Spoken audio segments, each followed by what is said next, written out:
અત્યારે સાવરકુંડલા શહેરમાં top of the town subject એવો છે કે નગરપાલિકા જ્યારે કોઈ વહીવટ કરે છે ત્યારે એમની જે સામાન્ય સભા છે એની પ્રોસિડિંગ્સ છે એ લાઈવ થવી જોઈએ એવું ઘણા લોકો માને છે અને વિચારે છે। તો આપ આ સંદર્ભે આપનો પ્રતિભાવ શું છે, આપના પરિચય સાથે?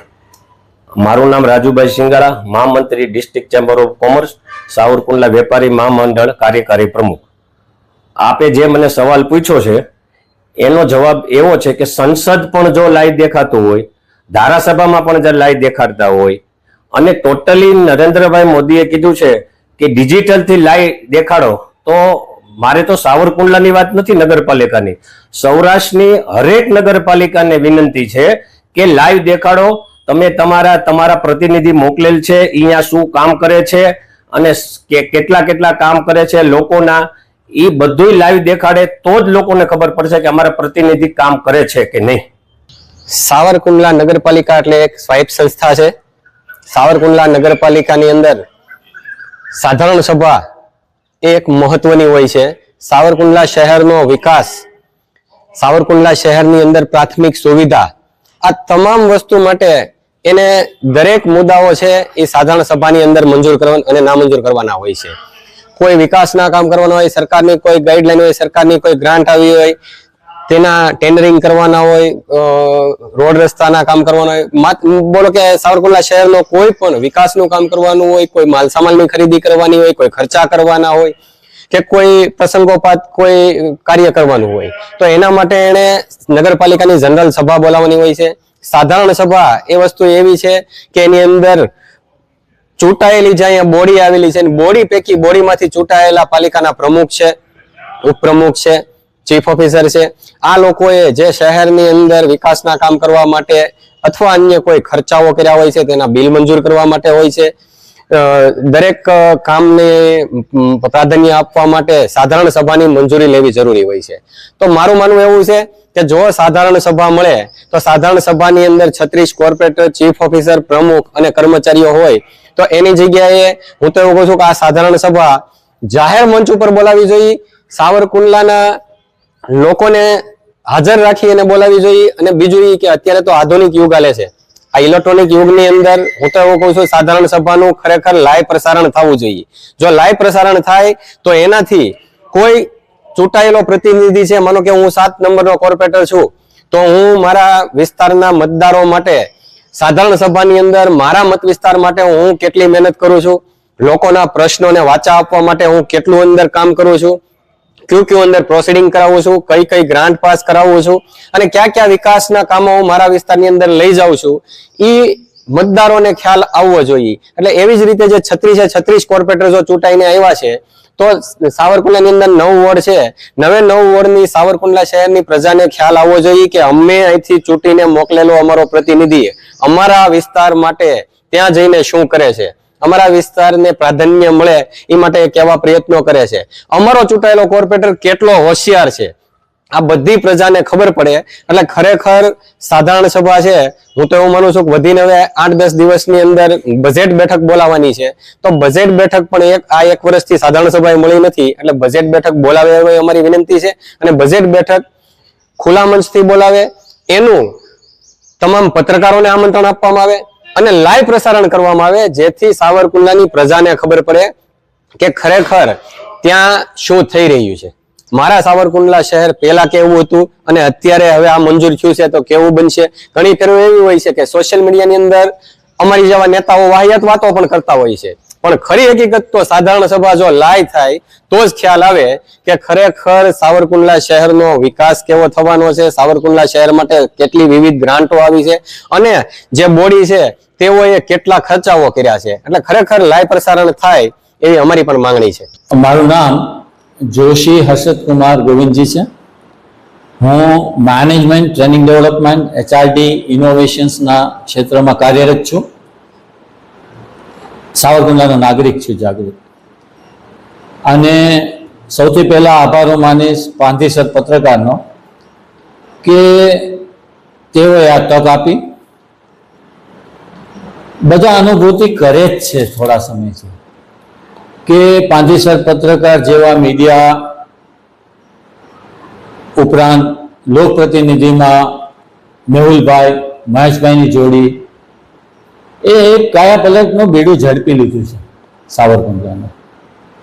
હવે જ્યારે આ સ્થિતિમાં આપણે છીએ ત્યારે સંજય અને બાર્બરિકના દેશમાં જેની સંસ્કૃતિ અને ધર્મમાં પણ લાય પ્રસારણ વણાયેલું છે, એને લાય પ્રસારણની વિનંતી કરવી કાર્યવાહીની એ સંપૂર્ણ રીતે શાસ્ત્રોક્ત છે અને બંધારણીય પણ છે.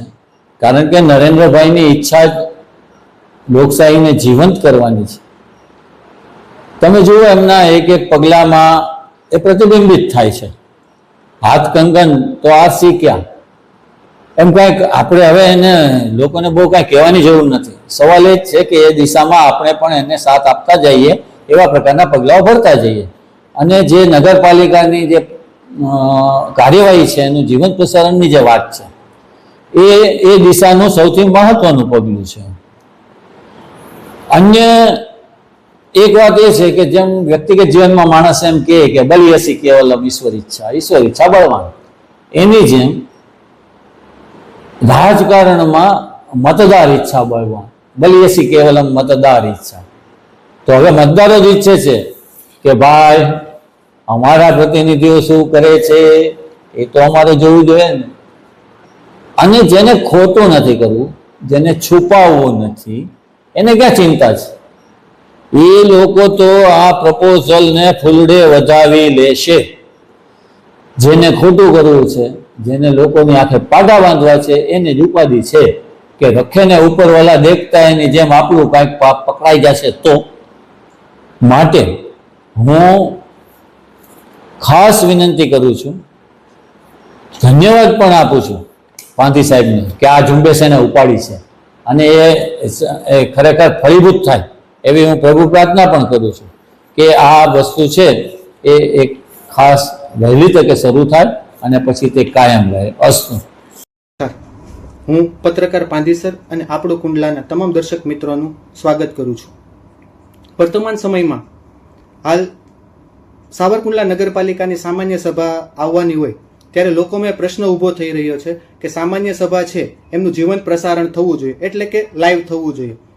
જ્યારે ભારત દેશની અંદર લોકસભા, રાજ્યસભા અને નામદાર સુપ્રીમ કોર્ટ પણ લાઈવ થતી હોય ત્યારે લોકો એવું ઈચ્છી રહ્યા છે કે નગરપાલિકાઓની જે સામાન્ય સભાઓ છે એ પણ લાઈવ થવી જોઈએ. સામાન્ય સભાઓ લાઈવ કરવા માટે જે વિસ્તારના લોકપ્રતિનિધિઓને નગરપાલિકાની ચૂંટણીઓમાં ચૂંટીને મોકલવામાં આવેલ છે તે તેમના જનપ્રતિનિધિઓ તેમની લોકોની રજૂઆત કેવી રીતે સામાન્ય સભામાં કરે છે, તેમના પ્રશ્નોની રજૂઆત કેવી રીતે કરે છે, એટલા માટે એ સામાન્ય સભા લાઈવ થવી જરૂરી છે. કારણ કે વર્તમાન સમયમાં અને ડિજિટલ ભારતની અંદર લોકો હવે એવું ઈચ્છી રહ્યા છે કે પોતાનો પ્રતિનિધિ છે એ જે જગ્યાએ ચૂંટીને મોકલવામાં આવેલ છે તે લોકો માટે કેવા પ્રશ્નો ઉપસ્થિત કરે છે, લોકોને પ્રશ્નોને વાચા આપવા કેવી લડાઈ લડી રહ્યો છે. વર્તમાન સમયમાં આપણે સામાન્ય રીતે જોઈએ તો જનપ્રતિનિધિ હોય છે તેઓને ચૂંટીને માત્ર મોકલવામાં આવેલો અને ત્યાં માત્ર સામાન્ય સભામાં જઈને આંગળી ઊંચી કરવા સિવાય કોઈ જ કામ કરતા હોતા નથી. ત્યારે લોકોને એ ચૂંટાયેલો સદસ્ય છે જો એ બીજી વખત ચૂંટણી લડવા આવે તો એ પ્રતિનિધિને બીજી વખત ચૂંટણીમાં ચૂંટવો કે કેમ તે એક મહત્વનો પ્રશ્ન ઊભો થાય છે. અને લોકો માટે જ્યારે ચૂંટાયેલો પ્રતિનિધિ જાય છે ત્યારે લોકો એવી અપેક્ષાઓ લઈને બેઠા હોય છે કે અમારો પ્રતિનિધિ છે એ અમારા વિસ્તાર માટે લડી અને અમારા વિસ્તાર માટે કંઈક સારા વિકાસના કામો લઈને આવશે. આભાર. આમ તો આપણો ભારત દેશ કહી શકાય કે વિશ્વનો સૌથી મોટો લોકશાહી ધરાવતો દેશ એટલે ભારત દેશ. અને તેમાં લોકશાહીનું મહત્વ શું હોય છે કે લોકોની, લોકો માટે અને લોકો દ્વારા ચાલતી સરકાર. એટલે લોકોનો જ્યારે જનપ્રતિનિધિ ત્યાં બેસતો હોય તો લોકોના પ્રશ્નો ખરેખર ત્યાં વાસ્તવિક રીતે લોકો મૂકે છે કે નહીં. તો આ એક વડાપ્રધાન શ્રી નરેન્દ્રભાઈ મોદી કે જે ડિજિટાઇઝેશન માટે, જે ડિજિટલ યુગ પ્રમાણે આપણે પણ ચાલીએ અને સાવરકુંડલા નગરપાલિકા જો ઓનલાઈન થાય તો લોકોને પણ ખરેખર ખ્યાલ આવે કે લોકોના ઘણા બધા એવા પ્રશ્નો હોય છે જેવી રીતે આપણે જોઈએ તો જન્મ તારીખનો દાખલો, મરણનો દાખલો, જેમાં અત્યારે નગરપાલિકામાં ઘણા લોકોને લાઈનમાં ઉભું રહેવું પડે છે. ત્યારબાદ સરનેમમાં કઈ મિસ્ટેક હોય તો તરત સોગંદનામું કરવા માટે મામલતદારે જવું પડે છે. આવી ઘણી બધી લોકોની મુશ્કેલી હોય છે. તો આને જો ડિજિટલ કરવામાં આવે તો લોકોને પણ ખરેખર ક્યાંક થોડાક અંશે હેરાન ના થવું પડે. જો નગરપાલિકાની લાઈવ થશે તો લોકોને ખરેખર ખ્યાલ આવશે. અત્યારે જે પોતાના જનપ્રતિનિધિને મત આપે છે, જે નગરપાલિકાના કાઉન્સિલર જીતે છે, ઘણી વાર એવા ઘણા વિસ્તારોમાં આપણે જોઈએ કે જ્યારે જીતી જાય પછી પોતાના વિસ્તારમાં એકવાર પણ આવતા પણ નથી. એવા પણ ઘણા વોર્ડ હશે. તો ખરેખર લોકોના પ્રશ્ન ત્યાં પહોંચે અને એમાં લોકોને પણ ફાયદો થાય અને જનપ્રતિનિધિ પણ આપણું નેતૃત્વ કેવી રીતે કરે છે તેનો ખ્યાલ આવે. અને જનતા પણ એટલી જાગૃત થઈ ગઈ છે અત્યારે કોને વોટ આપવો, જે અત્યારે દિવસે ને દિવસે ડિજિટલ બધું થઈ રહ્યું છે. અને લોકો ગ્રાઉન્ડ લેવલે શું કામ કરે છે, આવનારી જે નગરપાલિકાનું ઇલેક્શન આવવાનું છે તેમાં પણ લોકો સતર્ક જ હોય છે કે જ્યારે લોકોને મુશ્કેલી પડે છે ત્યારે કોણ એની પાસે ઊભું રહે છે તેને લોકો મત આપશે. ચંદ્ર મહેતા, સદસ્ય સાવરકુંડલા નગરપાલિકા. સાવરકુંડલા નગરપાલિકાની બજેટ બેઠક આમ લાઈવ કરવી જોવે. લોકોએ જે મત આપ્યા છે સદસ્યોને, સદસ્યો ત્યાં નગરપાલિકામાં શું કરે છે એ લોકો જોઈ શકે. ખરેખર લાઈવ કરવી જોવે. ને બને તો સામાન્ય સભા છે કે બજેટ બેઠક હોય, એકવાર જનતા બાગમાં જનરલ ત્યાં ગોઠવવી જોઈએ. લોકોને, વેપારીને બધાને આમંત્રણ આપીને જનરલ બધાની વસાળે કરવી જોઈએ. એટલે લોકોને ખ્યાલ આવે કે સાવરકુંડલા નગરપાલિકામાં વહીવટ આવો હાલે છે.